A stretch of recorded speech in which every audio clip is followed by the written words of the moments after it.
नमस्कार दोस्तों, मैं हूं कंचन कुमारी और आपका स्वागत है ज्ञानवर्धक यूट्यूब चैनल में।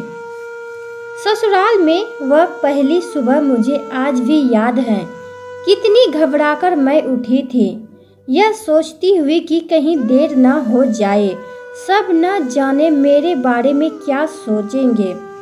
केवल एक रात ही तो नए घर में कटी थी और इतना सब कुछ बदल गया, जैसे आसमान में उड़ती चिड़िया को किसी ने मोती के लालच देकर पिंजरे में कैद कर लिया हो।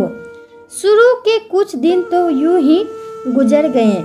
एक दिन हम बाहर घूमने गए। जब हम वापस घर आए तो सासू माँ की आंखों में खुशी तो दिख रही थी, लेकिन केवल अपने बेटे के लिए ही। मैंने सोचा कि शायद नया नया रिश्ता है, एक दूसरे को समझने में कुछ वक्त लगेगा, लेकिन समय ने जल्द ही एहसास करा दिया कि मैं यहाँ बहू हूँ, इसलिए मैं जैसा चाहूँ वैसा नहीं कर पाऊँगी।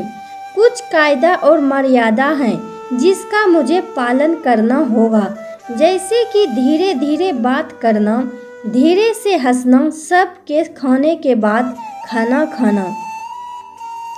यह सब आदतें मुझे अपने आप आ गई। माँ से भी बात कम होने लगी, जिसकी वजह से मुझे पीहर की याद आने लगी। ससुराल में पूछने पर कहा गया कि अभी नहीं, कुछ दिन के बाद जाना। जिस पति ने शादी के समय कहा था कि आपकी बेटी पास में ही तो है, कभी भी आ जाया करेगी, उसके भी सुर बदल गए। अब मुझे धीरे धीरे यह समझ में आ गया था कि शादी कोई बच्चों का खेल नहीं है।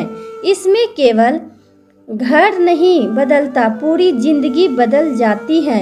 अब मैं कभी भी उठकर अपने पीहर नहीं जा सकती, यहाँ तक कि पीहर वालों को भी मुझसे मिलने के लिए पूछकर आना पड़ता है। पीहर में जोर जोर का हंसना, कभी भी चला जाना, रसोई में से कुछ भी उठाकर खा लेना, अपनी मर्जी का करना, यह सब यादें बनकर रह गई। अब मुझे समझ में आने लगा था कि क्यों विदाई के वक्त सभी लोग मुझसे गले लगाकर रो रहे थे। असल में मुझसे दूर होने का एहसास उन्हें हो रहा था, लेकिन एक और बात थी जो उन्हें अंदर ही अंदर परेशान कर रही थी कि अब जिस सच्चाई से मुझे इतने दिन दूर रखा गया है, वह सच्चाई मरने मेरे सामने आने वाली थी।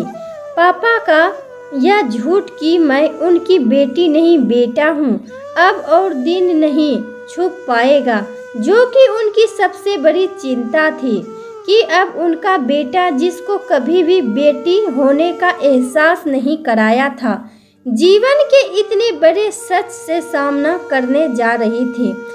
वही माँ को भी चिंता सता रही थी कि उनकी बेटी अभी तक कोई एक काम भी नहीं किया करती थी।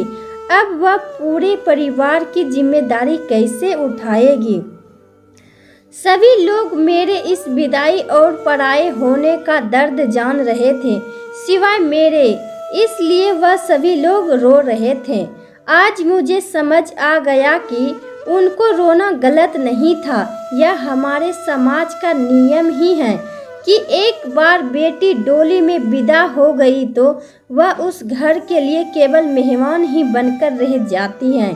फिर कोई चाहे कितना क्यों ना कह ले कि यह घर आज भी उसी का है, सच तो यह है कि अब वह कभी भी यूं ही अपनी पीहर नहीं जा सकती, चाहे कितना भी समस्या और परेशानी क्यों ना हो आ जाए, मुझे ही हल करना है, हंसते हुए या गम छुपाते हुए। इस कहानी से आपको क्या सीख मिला दोस्तों, आप हमें कमेंट बॉक्स में ज़रूर बताएं और ऐसी ही कहानी सुनने के लिए ज्ञानवर्धक यूट्यूब चैनल को अवश्य सब्सक्राइब करें। धन्यवाद दोस्तों।